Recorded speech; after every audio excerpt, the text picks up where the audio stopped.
Hey everybody, welcome back. As always, this is Erik Brown, your Beverly Hills real estate agent, bringing you the best of LA, where we get to share really cool stories about local businesses here in the Los Angeles area.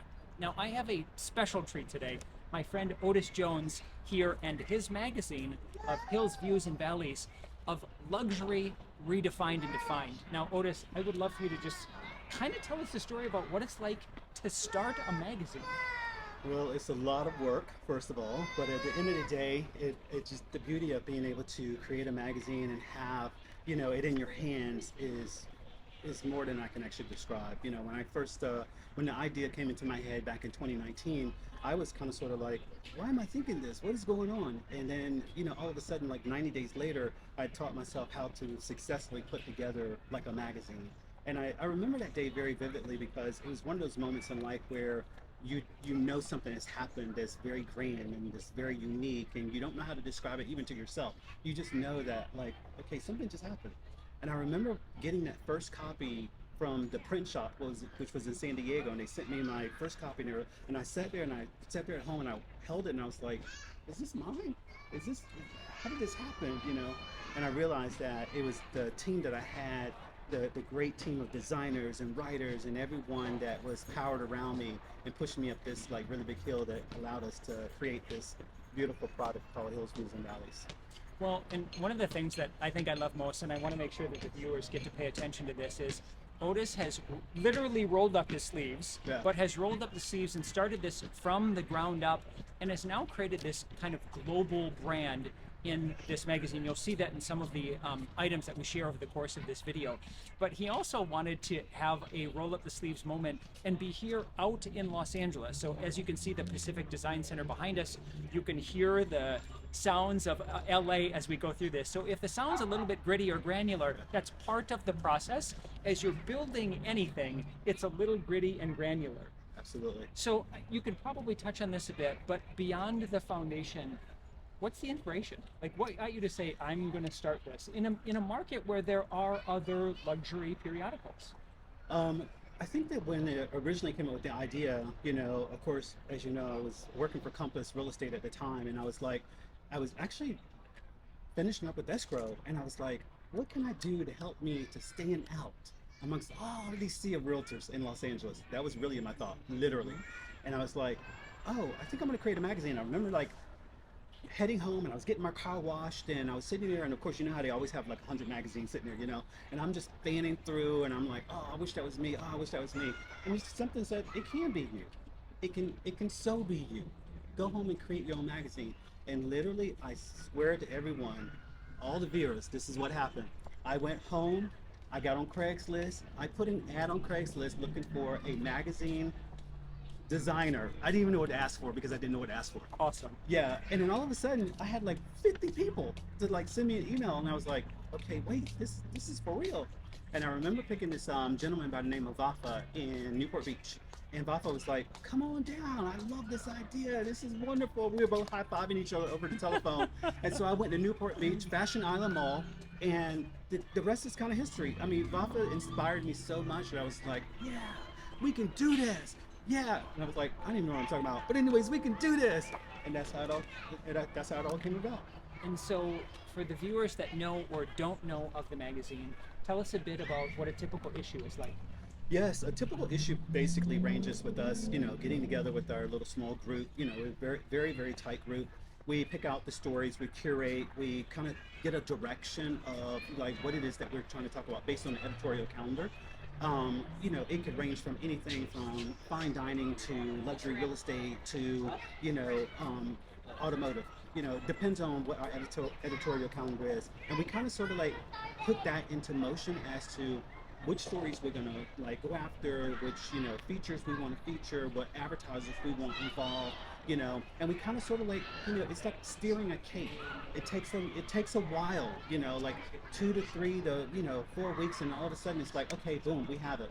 And then at the end of the day, after that 4th week, we just come in and say, okay, this is what we got. Yeah. And we just roll with it. Yeah. And it's not really, I might make it sound a little bit like too easy, but in some weird way, it is kind of easy because, like when you're doing something that you really love and you're passionate about, You can do it all day long. And I love putting together stories. And is there a format to a typical issue? Yes. So what we have here, even in Hills, Views, and Valleys, we start off with our, haute cuisine, which is our restaurant section. And even here, you can see this beautiful layout. And this is with Officine Brulo, who is actually one of our clients from Italy. And they have this gorgeous, gorgeous kitchen.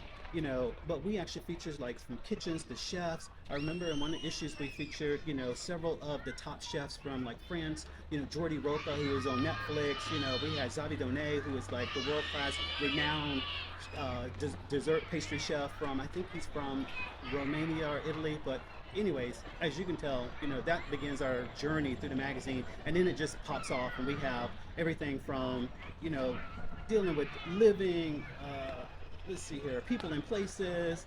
We have our featured cover story. This one is about Cessna, which is actually one of our clients, and I love talking about them because I love their inside of their planes, and it just kind of sort of like tops off from there. We have Top Drawer with Daniel George, and Daniel's actually been a really good client of ours because we just love the way he dresses. He is the epitome of an American gentleman, and we just take it from there. We have about 10 different departments in the magazine, so it ranges from a different caliber of like stories that we're going to talk about, and we just kind of sort of like feature everything that fits within that.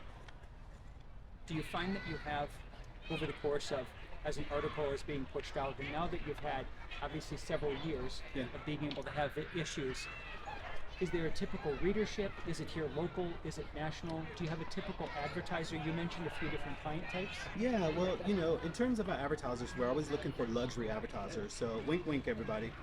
On top of that too, our readership is international.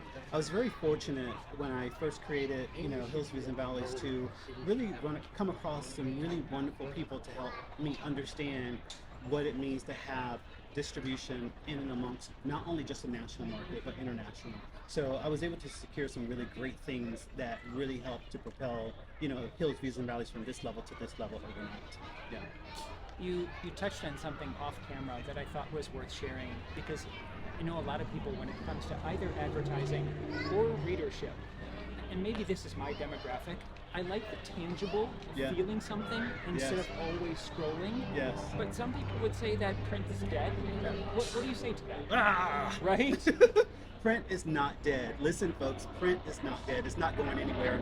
I think that sometimes people get this, they think that when they hear something so much, they think it's the truth. And in essence, it's just people talking. Print will never be dead. We have digital, and Hills, Views, and Valleys is a print and digital publication. So we cover both, and we do it very well, So in terms of like print, we always tell people print is only dead for the people who can't afford advertising, literally. So I'm not trying to get on anybody's back, but I'm just saying, What I'll also say too, just in being able to hold this and kind of feel it as you're going through the reading, it's experiential. As you're looking through, I had commented on how fantastic the art and the photography and the articles are, and you feel it. It's like it's part of your experience beyond just I'm reading issues. I'm getting material that I'm soaking in. Yeah, and we wanted to be able to curate a magazine that people really enjoy reading because when I create Hills, Views, and Valleys, and whenever I start this journey of each issue, I almost tell myself that what would I like if I was sitting in a private airport, if I was sitting in a dentist's office, or I was sitting in a doctor's office, what would I like, And so what people don't understand is that I create Hills, Views, and Valleys for me, and I feel like that I'm the normal person, and that if I like it, then everybody else is going to like it. And sure enough, we have some of the biggest brands on this planet that send us comments, and they're just wowed, and I'm grateful, I really am, but really, I've created Hills, Views, and Valleys for me. Seriously. It's interesting because what I take away from kind of the big why, you look at the purpose of a business, like why are we here? What are we doing?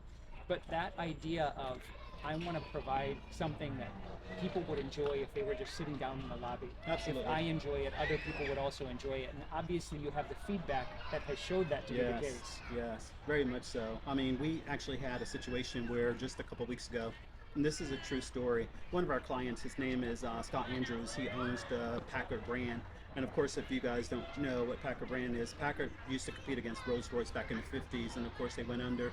Well, Scott Andrews, good American in Ohio, Warren, Ohio, has bought the rights to that brand and he's revitalizing it. He actually reached out to us to be able to help him to revitalize his brand last year. So we created a very strategic advertising campaign.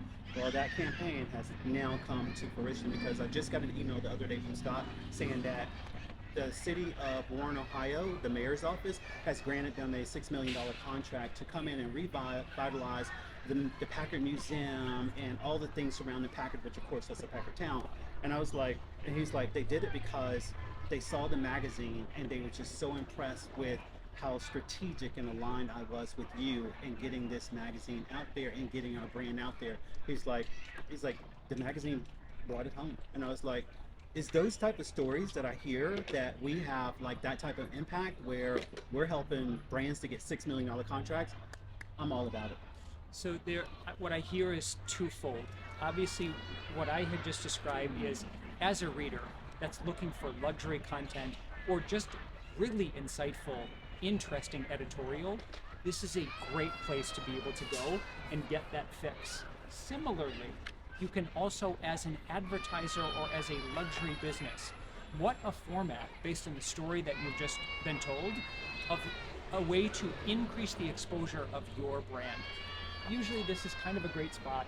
If there's any big parting words that you think are worth sharing with the viewing audience, that you think that they should really soak up from everything that we talked about today, feel free to share that here.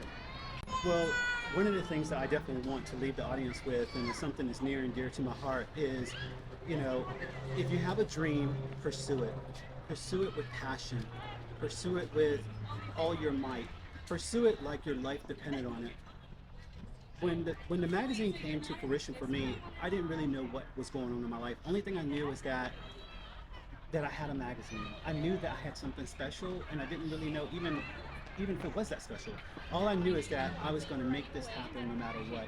So at the end of the day, 3 years later, I've been able to witness this incredible journey with the magazine, being able to take me personally on a spiritual and emotional and just psychological journey where it's helped me to grow in ways that I know for a fact that I would not have been able to grow otherwise. So with that, I leave to you guys, not that I don't want you to read my magazine, because I really want all of you to go buy a copy of my magazine and either download it on digital, or visit our website, www.hillsviewsandvalleys.com. Once again, that's www.hillsviewsandvalleys.com.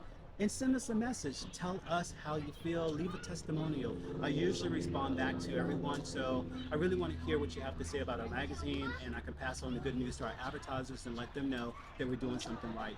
And if there's anything I can say to you guys, just keep your head up and pursue your dreams with a passion. And obviously we'll include all of Otis's team's contact information here, so if you have advertising inquiries, if you want to find out where you could subscribe or get yourself an issue, all of that will be here on screen. Otis, Absolutely. This was awesome. Thank you. Appreciate it. Thanks for having me. Thanks for sharing. As always, this is Erik Brown, your Beverly Hills real estate agent, with Otis Jones Of Hills, Views, and Valleys. signing off.